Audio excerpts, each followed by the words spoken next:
So if you're just joining us, welcome to using the NIU Quality Essentials to plan and evaluate your online course. And I use the term online course today kind of loosely. These also apply to hybrid courses. So we'll take a look at that. But just to give you a little bit of an idea of what's on our agenda, some of our goals today, we're going to start with some introductions so I can get to know all of you. And then, of course, we want to look at why are we reviewing our online courses.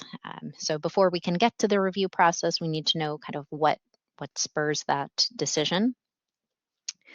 We're going to explore the quality essentials. These are a set of standards that are unique to NIU.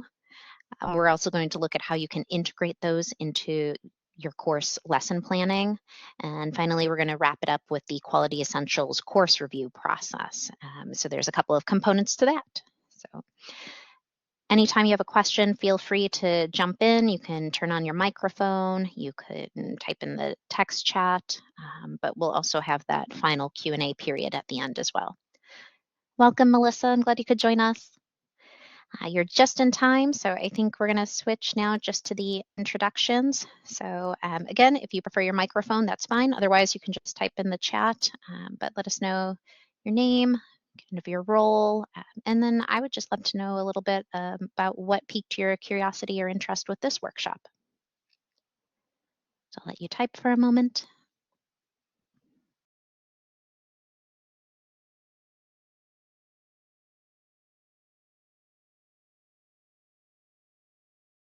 I can introduce myself using the microphone.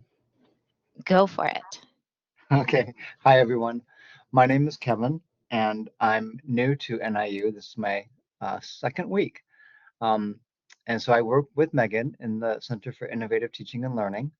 And so I'm here today to learn more about quality essentials at NIU and get to know all of you as well. Just meeting everyone and learning the ropes at NIU.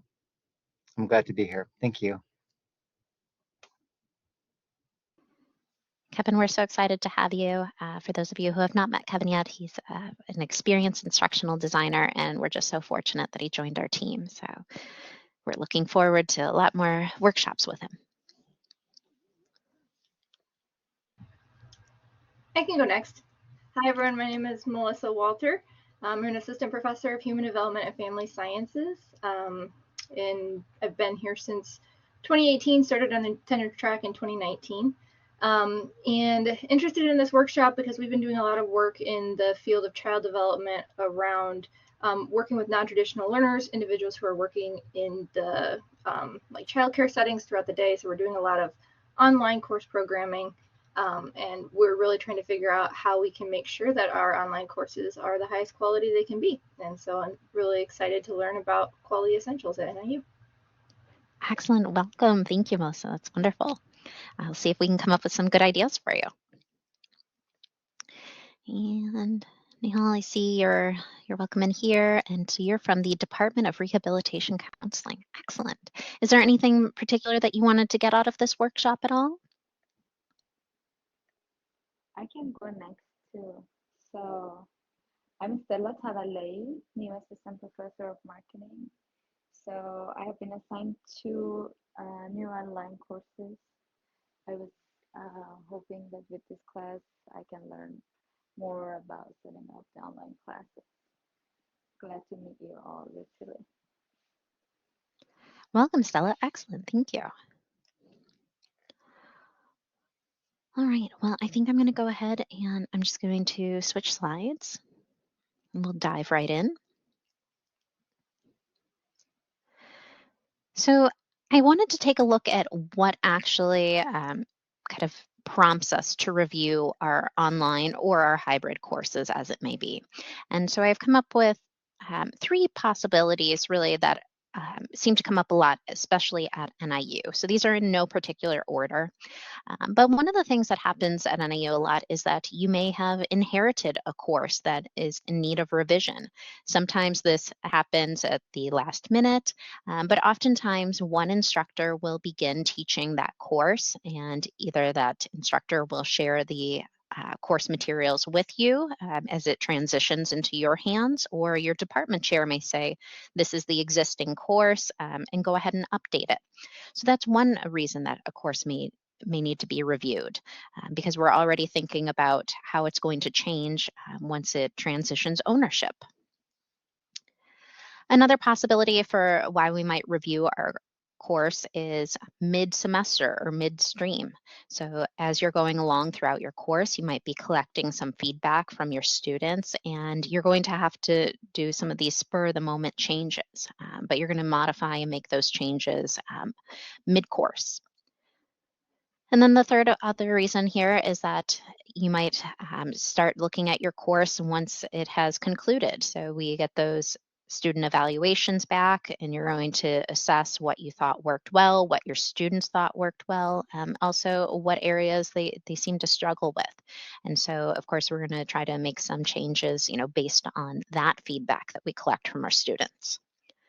So there might be some other reasons for why we would review our online or our hybrid courses, but I would say that those are probably the three main reasons. If you think of something else, by all means, please throw it in the chat and let me know. But these tend to be the top three instigators, I would say. So let's talk about review frequency.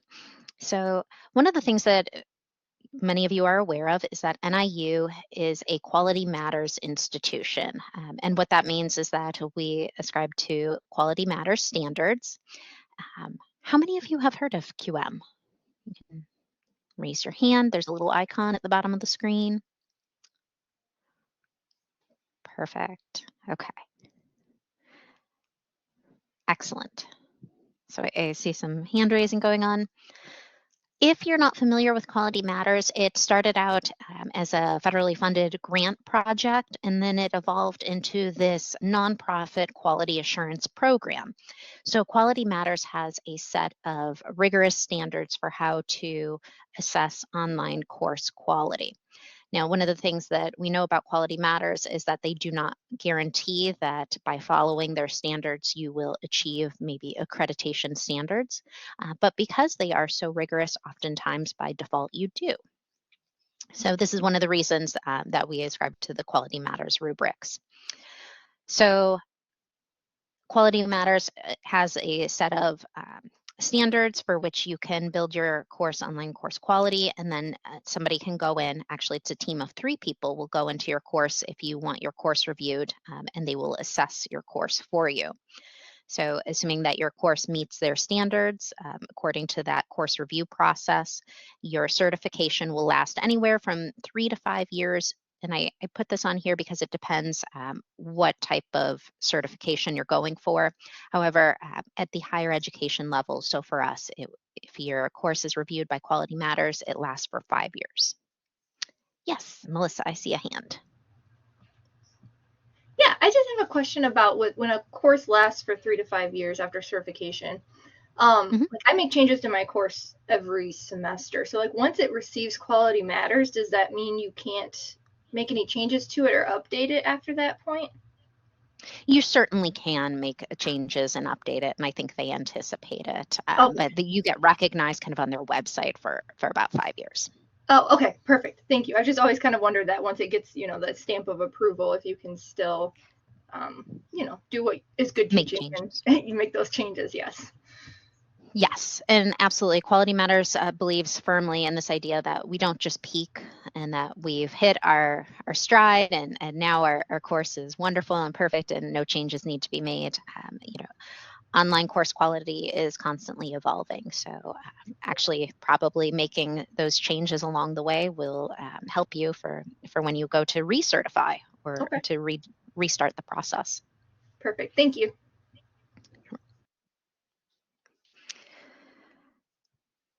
So when we look at our types of assessment, there are usually 3 types of assessment. And I would say that the first 2 are the ones that we think of right away. There's the self-assessment. It's your course. You built it. You designed it. You're the one facilitating it. So of course, you're going to do your own assessment of what you thought worked well and what maybe needed improvement. And of course, there's the student assessment, right? At the end of the semester, they fill out their evaluation, so you get some feedback from your students. You also might have some assessment built into your course along the way. You might be asking your students for feedback periodically throughout your course, right? The other one that I think sometimes is often overlooked is the idea of peer assessment. Peer assessment could come from somebody who is even in your department, or it could be an outside third party. But this is another way to incorporate some other perspectives into your online course. So we do have all these different types of assessment, and quality matters. And as a result, what we're going to talk about today, quality essentials, really kind of incorporates all three types of these assessment.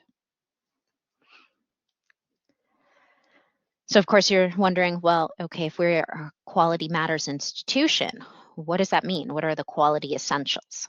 So let's take a look at these. So these are research-based standards that we use to design online and hybrid courses and also to assess online course quality at NIU. So Quality Matters, I think I mentioned this earlier, came up with a set of standards for which to evaluate your online courses. It's a very long, rigorous rubric. So NIU decided to condense that rubric of standards, and we developed what is called the Quality Essentials. So it's kind of a scaled down model. Okay. We use these standards from the instructional design team to build online courses for fully online programs. And then we also built a course review system internal to NIU also. So if you would like to have your course assessed for the Quality Essentials review, we can do that as well. So let's take a look a little bit at what these standards look like. So Quality Essential Standards, it keeps up, again, with Quality Matters. It has what I call 8 main review standards, or in my brain, I think of it as 8 main categories. And so that's what you're seeing projected on the screen right now. So you have the course overview and introduction, your learning objectives for the course. Assessment and measurement goes back to kind of your graded coursework in an online or a hybrid course. The materials you use, the course activities and learner interaction. Sometimes as an instructor, I used to use these terms interchangeably between assessment and activity, and Quality Essentials and Quality Matters both distinguish the difference between the two of those. They also look at things like your course technology. What are you using in your class? You know, it could be just your LMS system, but you might integrate other types of technology into your course. What type of support you provide for your students, and then the overall accessibility and usability, so how your students navigate the course. So these are kind of the 8 main standards or the 8 main categories. And within that, they also have some very specific instructions. So we'll take a look. So here is actually a screenshot of the Quality Essentials checklist. I did include the website on the PowerPoint slide. I promise I will send you a follow-up email with all sorts of extra resources, including where to find the Quality Essentials checklist and everything that you see in our workshop today. So if you're scrambling to copy down the web address, don't worry, I will send it to you. Right, so remember I said that the first standard, or that first big category, was the course overview and introduction. So this is an example of the Quality Essentials checklist. The things that we think are most important are considered the NIU essentials. So you have to have an introduction that makes clear how to get started and where to find your various course components. We also have things in there that we call exemplary, and this is where we're different than Quality Matters. Quality Matters would say that all of these are necessary components. So we scaled down the list a little bit. We still encourage these exemplary components, but again, we don't mark them as essential. So communication expectations for online discussions, email, and other forms of interaction are clearly stated. We think that's great piece of your online course, and we would encourage you to model that behavior. But again, it's exemplary versus essential. If you are curious, we have 22 items on our list that we marked as essential and 22 items that we marked as exemplary. Questions so far? Okay, everything's sounding peaceful. Feel free to interrupt anytime. So what are you going to do? We've created this checklist, right? It has 44 total items on it. 22 of them are essential. 22 of them are exemplary. How do you take that list and how do you plan a course with the quality essentials? So we'll take a look at this. So I have some very specific ideas for you. So this is just a screenshot of my sample course, my sandbox, but one of the first things that I would tell you to do is to switch into the student preview. You're going to want to test your course from the student perspective. Quality Essentials is going to look at your course from the student perspective. So this is going to give you a really good idea about anything that in your course might not be visible to students, or sometimes we put a link to content and then we don't realize that the link is broken.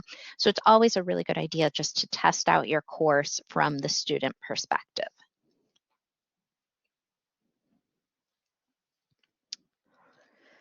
There's also a large focus on learning objectives. And so I have a little activity coming up for you here in just a moment.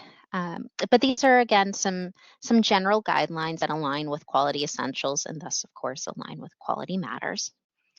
When you write your learning objectives, whether it's a learning objective for the entire course, or maybe you have smaller learning objectives for your weekly units or your modules, you're going to want to try to focus on using those action verbs. So I gave you a list, just a few possibilities. There are many, many more. But we want to focus on student behaviors. So maybe you're going to ask them to write or create, solve, deconstruct, reflect, right? I'm sure you have a whole list of action verbs that you use for your goals. So again, we really want to focus on this idea that students are generating their own work. I also recommend that you write your learning objectives from the student perspective. So by the end of this week, I will, and then you can fill in the blank as though you were the student. What will you be doing by the end of the week, or what should you be able to accomplish by the end of the course? This one's always tricky for me. You want to ensure that your objectives are measurable. So you need to think about how to quantify these elements. How do you know if students have met the objective? So you can also think about maybe referring to a grading rubric or specifying what degree of accuracy they need in order to meet this goal. And then the fourth part to this is specifying your goals so that they are related, again, to those observable student behaviors. So I often think of things that describe the cognitive process as being the most difficult to observe. So even though you want your students to understand, maybe appreciate, learn, these types of behaviors, we can't realistically measure. It's happening inside their brain, and so we don't always know to what degree they understand a concept. So we're going to try to focus again on actual behavior.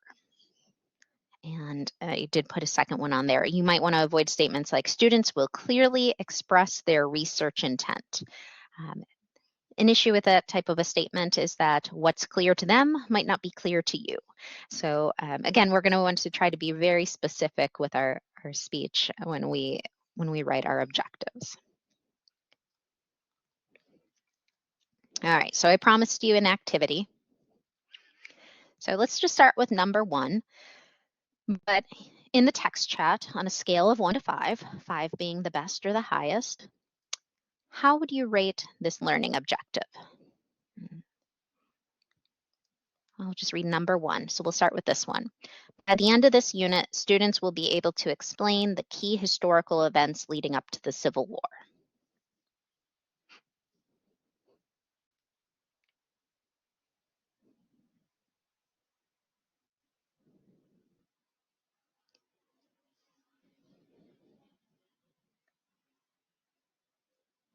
I see one vote. Anyone else want to weigh in?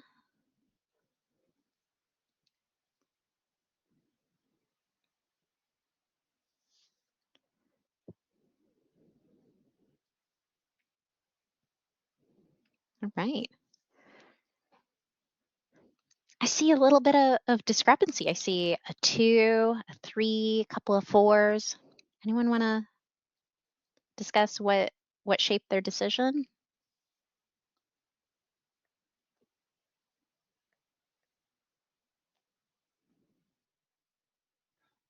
I can explain. Go for it, Kevin. I'd love to hear. Well, I'll take a stab at it, and that is just, I think when I hear the word explain, although it's not clear if that's going to be explaining in writing or explaining in a presentation or explaining in a small group or whatever the case may be, but it is something that at the end of the lesson, as a teacher, I could say, okay, student, explain what event led up to the Civil War, and they could respond, and I would know if they met that goal or not. So it seemed pretty clear to me. So that's why I weighed in as I did. Excellent. Okay. Anyone else? I rated it a little bit lower at a 3 because I feel like the key historical events part of it is pretty vague. And so I think it could use some more specificity, but I did appreciate that they were using the verb explain. So I kind of just rated it in the middle. Excellent. Okay.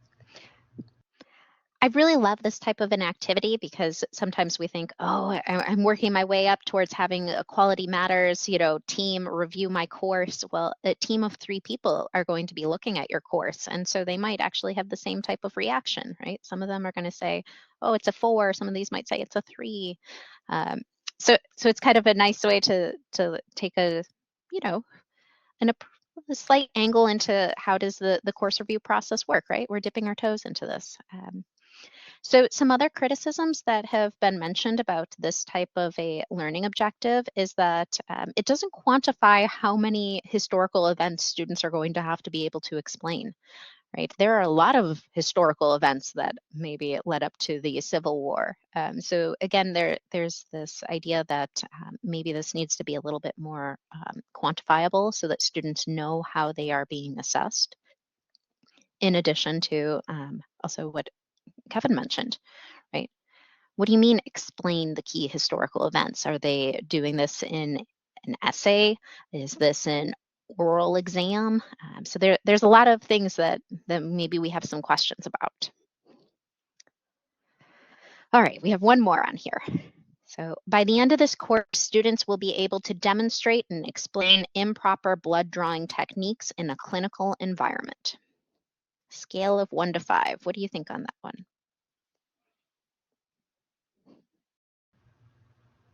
So I'm just curious why they would want to demonstrate improper blood drawing techniques. That sounds scary. Mm-hmm. Exactly. Bye, Kevin. Thanks for joining us.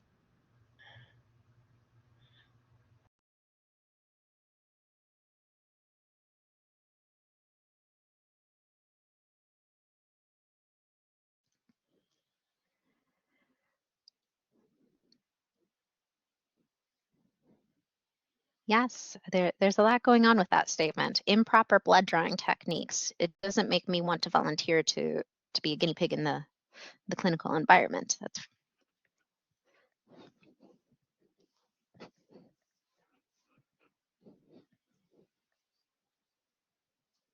I'm sure they wouldn't use the term guinea pig, by the way. Anyone else want to weigh in the chat?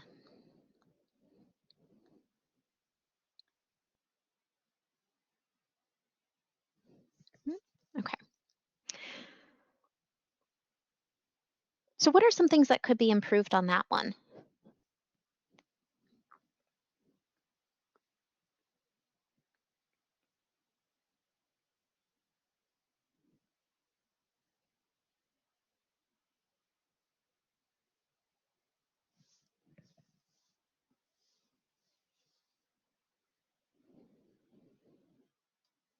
You're welcome to type in the text chat, whatever you prefer.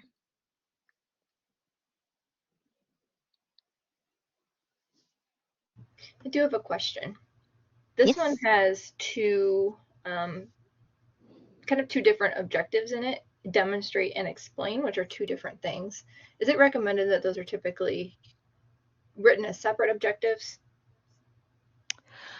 That's a really good question. I think oftentimes it might be an easier process for our instructors to follow in writing goal statements if you start with one objective and you make sure to include one type of standard of measurement, for how students are being obsessed.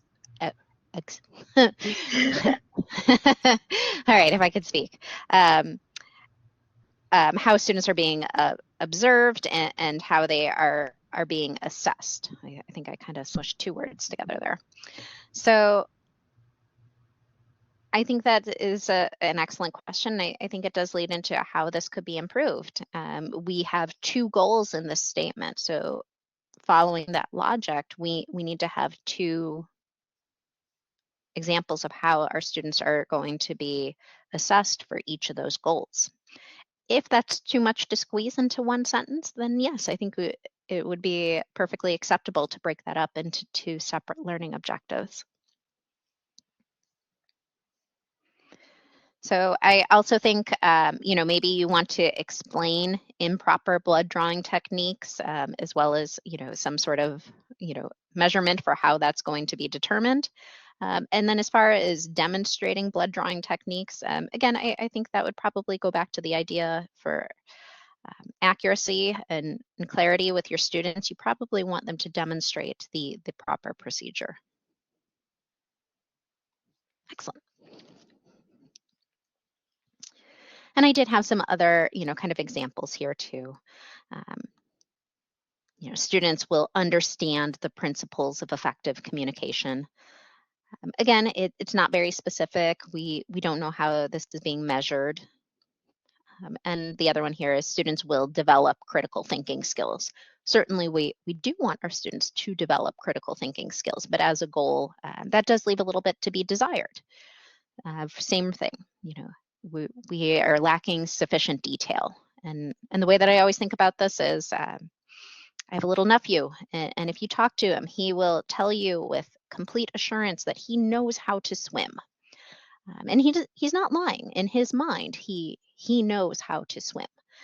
But I think the rest of us would say, no, I don't think that's the case. Can you push off the pool without floaties? No. Can you swim unattended without an adult? The answer is no. So again, all those little details, if we remember to include those, we might be able to get him to a place where he'd be like, oh, I don't know how to swim. Or I do know how to swim. He'll be able to tell us when he hits that level, when he gets there.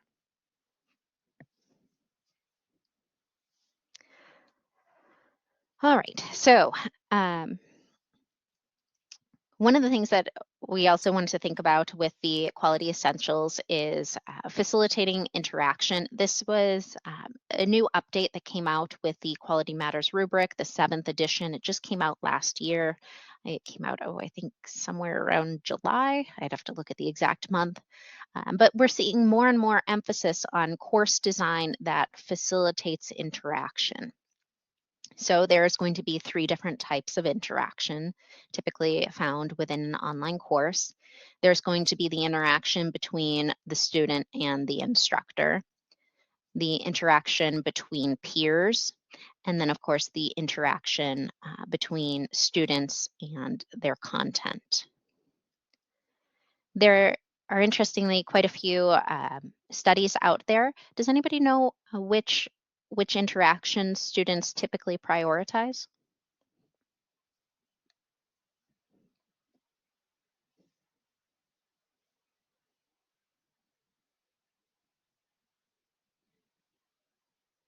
You can take a guess. No harm. Sorry, can you ask that question again? Sure. So these are the 3 different types of interactions that we talk about when we talk about student interactions. They have to interact with a teacher, they have to interact with their peers in their class, and then they have to interact with the actual course content.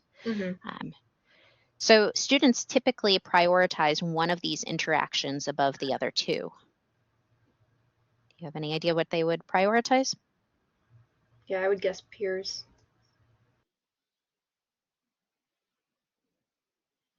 Peers? You may be surprised to learn that most studies find that students prioritize their interaction with their course content the most. I'm sure there are some studies out there that negate this, but typically they choose content.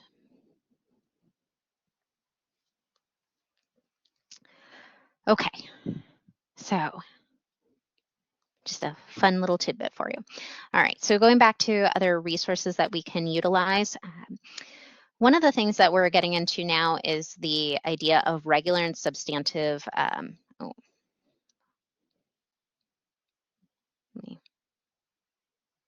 there we go.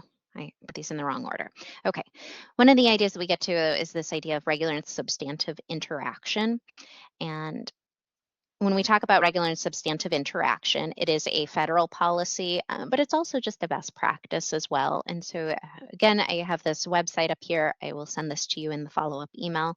This gives you an idea about what it means to achieve regular and substantive interaction. So in an online course, we know that we have to plan ahead and be very strategic about how we make sure that our students are engaged. And so these are some guidelines for what you can do as an instructor to achieve these goals of regular and substantive interaction. So one of the key components of this is that it's initiated by the instructor.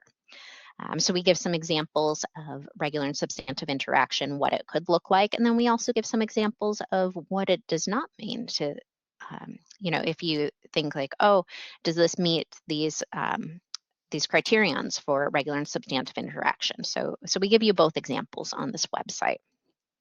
For instance, one of the examples that we often hear about is, I have open office hours, virtual office hours. Students can come in to see me. Is that considered regular and substantive interaction? And you're welcome to guess. I can give you the answer on that one.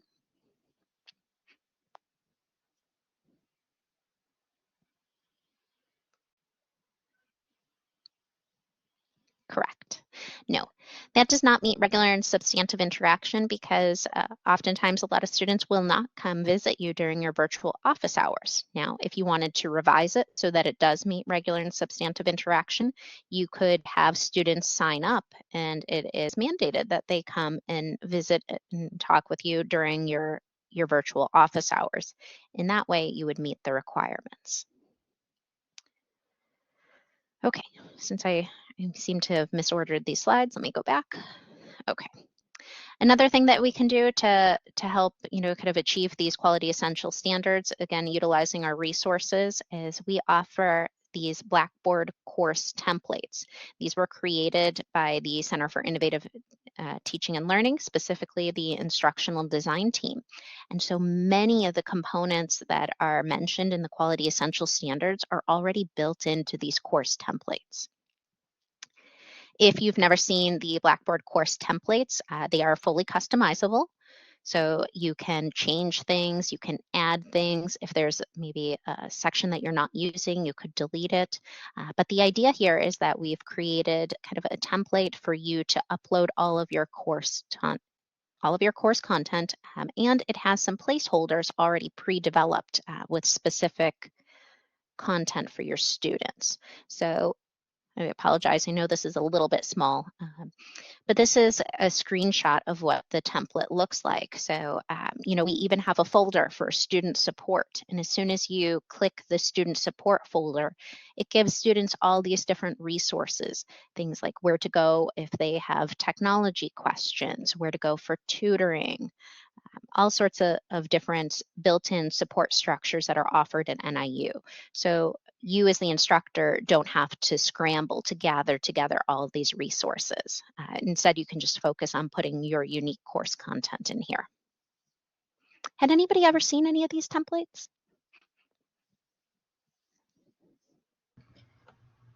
Yeah, I did the online design academy back during 2020, I think 2021. Yes, excellent. So I've used it as basically the template for all of my courses since then. And I particularly appreciate the student support that it's all laid out already. Wonderful. Glad to hear it. Okay. And there are other placeholders in here as well. So we kind of give you a template for start here, welcome. And then there's a placeholder where you can record your own video to introduce students to your course. And then there's a spot where you can upload your picture and include your biography so your students get to know you as a person. So there's a lot of different features in here. But if you're wondering, how do I begin to meet these quality essential standards? Some of these things you can just request and we can drop them into your course for you. Another resource that you can use is Blackboard Ally. So Blackboard Ally is an accessibility tool and it's built straight into your Blackboard course. So one of the nice things about this is that you as the instructor can see how accessible your course design or your course layout is to your students, but it's visible to you, not to your students. So if you're in your Blackboard course on the left side of your screen, you're going to go to that Books and Tools menu. And then you're going to click on Blackboard Ally or the accessibility report, I think is what it's called. Yeah. And when you click on the accessibility report, it's going to give you kind of a meter. Let's see, I think I have another. Yeah, here it is. So this is a screenshot of it. It'll tell you, how accessible is your course by e-reader standards. So if somebody had a visual impairment and they come into your course, are they going to be able to navigate it? And so you can see how many things are in your course, like Word documents, images, PDF files, you name it. And so it'll give you meters. And then, if you have something that is not very accessible, the meter kind of turns orange or even red, and you can click on it right here and it'll tell you how to fix these things. It'll give you clues so that you can make your course more accessible to your students, which I think is very handy. And I don't think we have a standard for what numerical score on the accessibility meter you should strive for. My personal goal is always to make my syllabus 100% accessible. Sometimes I have PDF files and I can't change those, which is fine. But since I'm the one who developed my syllabus and my schedule, that's always my goal, is to start with 100% accessibility there. All right, so we've got about 20 minutes left, so we're doing excellent on time. So the next part is, we know we have these quality essential standards. It's really that scaled down rubric of the Quality Matters rubric. So now we get to the actual course review piece, and I'm excited to show this to you, and let me know what you think, but let's take a look. So we developed these set of standards, and then we also developed a Quality Essentials course review. And so it has 6 basic steps. If you're curious what the course review process looks like, you go to this website, which I'll show you in just a moment. You create a login. The login is very, very simple. And then you progress to the self-review. The self-review is where you actually look at your course and you compare your course against the Quality Essentials Standards checklist, and you decide, do I think I have this course element? Like, do I have a welcome page for my student? And you'll say yes or no. At that point, once the self-review is over, you have 2 options. You can just save it, and that's fine. It's just for your own personal review. Or you can move on to step 3 and you go to this part where you request somebody from the Center for Innovative Teaching and Learning to review your course. At that point, the staff member will conduct a review, and they're going to hop into your course and they're going to look at it and they're going to compare it to the rubric standards. No matter what, they are going to provide feedback. So if they think you have not yet met a standard, they'll give you some specific suggestions for how you could meet that standard. And then at which point they're going to determine whether or not you met the Quality Essentials standards. If you have not met the Quality Essentials standards yet, you can make some revisions to your course and you can resubmit for the course review. And the same person who reviewed it the first time will review it the second time. So whether or not you get it on the first try or not, you can still work towards the quality essentials recognition. So, and I'll show you a little bit more about all of that. But this is our webpage for how you access the NIU Quality Essentials course review. So again, this is just a screenshot of the website, but you can kind of see in the bottom right corner there, there's a little red button that says submit your course for review. So that's where it all begins. You can, like I said, just do the self-review, or you can do the self-review and say, hey, you know, I think this looks pretty good. I'm ready for somebody else to take a look at my course. And then they can review the course for you. This is exactly what it looks like the first time you go to sign in. You just enter an email and a password, save it, and you progress straight into the self-review. So this is what the self-review looks like. I just kind of wanted to demystify it for you. So it'll ask you a question like, instructions make clear how to get started and where to find various course components. And so you would click either yes, I met that standard, or no, I have not met it. Everything in this self-review is pretty much basically like a yes, no, or a true, false question, right? It's yes, I met the standard, or no, I didn't meet it. We also have 4 different spots in here for a narrative description. And so this is really nice for you to kind of sit back and think about like where did you put those elements of your course, right? Maybe you do have a spot for students, you know, to start here in your course, but your course could look different than my course. So this is an opportunity for you just to kind of let us know where did you put these various elements in your course.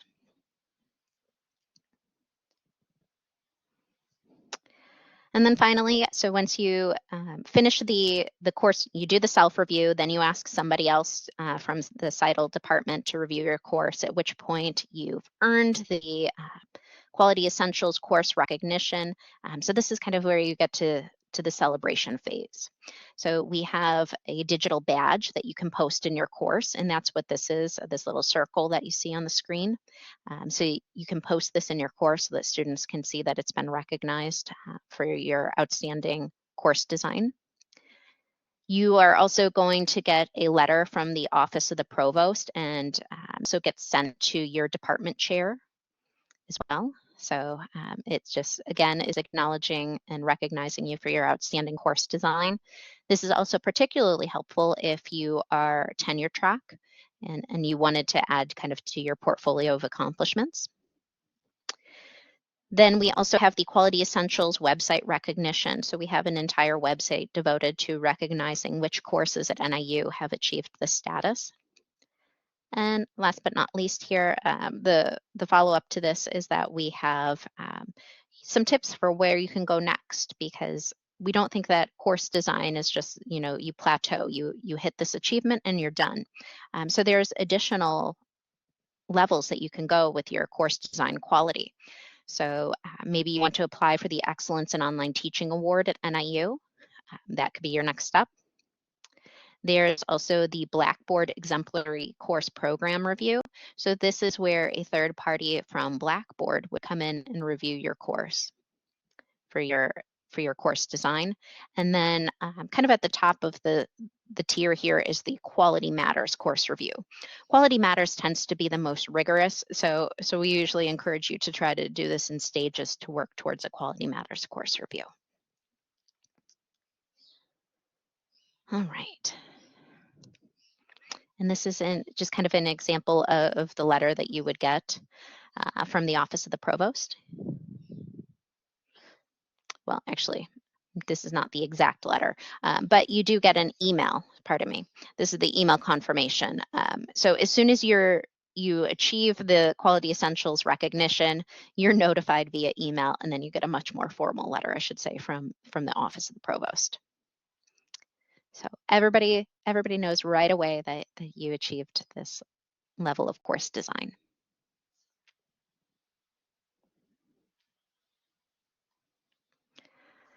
So just kind of to follow up on this, I know we're getting to the Q&A period here. We are going to have some opportunities coming up. We're inviting faculty to test out the self-review tool. And this is, again, where you just go in and you take a look at your course and you compare it to the Quality Essentials checklist and you do the self-review. We're collecting some feedback on this, and we'd love to just do some quick interviews with faculty on the tool, what they thought worked well, if there was anything that we could improve upon. So again, it's a very low pressure. We're not asking you to submit your course for review by the CITL department. You can certainly do so if you like. But we really just want to get some feedback from you on the self-review tool. So if anybody's interested in that, let me know. I'll be happy to send you some more information. There's an opportunity to win a prize related to your outstanding course design as well. And additionally, we'll be sending out letters of recognition just for participating in the review and interview process from the Office of the Provost as well. So that'll go to your department chair. All right, I feel like I've done enough talking. What questions can I answer for all of you?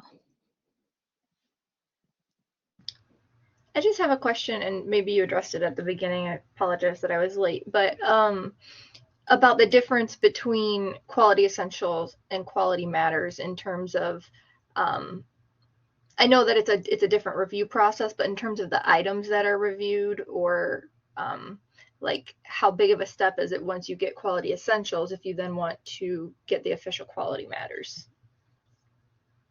So that's an excellent question. And let's see, let me go back to a different slide here.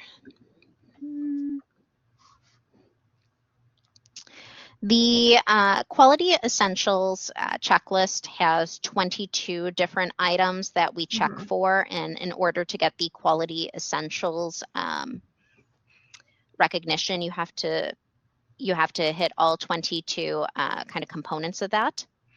The Quality Matters course review is definitely more rigorous. So one thing that I'd like to mention is Quality Essentials. When somebody reviews your course, it's just one person from our department is reviewing it. Quality Matters, on the other hand, is going to have 3 people who are reviewing your course, and they're going to look at that full rubric, which has 44 criterions on it, and they're going to say that they want 80%, I think, and above is, if I'm not mistaken. So are those 44 the same 22 that are NIU Essential plus 22 that are exemplary? Yes. Oh, okay. Yes, correct. And I will send this again in the follow-up email, but if you give me just a second here, I can also pull up the website that has the checklist for you if you want to see what those items are. Sorry if you had mentioned that. I must have just missed it. No. That makes a lot of sense. I probably was not that clear about it. And let's see. And then is the Quality Essentials review at NIU is free to faculty? Yes, absolutely. Okay. But the yes. Quality Matters has a cost associated with it. It does. We are free. We are in an internal tool. So let's see. All right, I just found the website, and again, I will send this in the follow-up email, but this website has the checklist on it. It actually has a couple of different formats, so you can print it or you can view it in your browser. So I just put that in the chat for you. Thank you. But yes, so we really just want to encourage our faculty. It feels like Quality Matters is so daunting when you look at their rubric. It's so long and it's so lengthy, and we just will really want to get to a place where we can kind of scale this to something to size that's manageable. Because we know that some of these elements are just key elements to improving the student experience, and we really want to celebrate our faculty and make sure that they get recognized for their outstanding course design.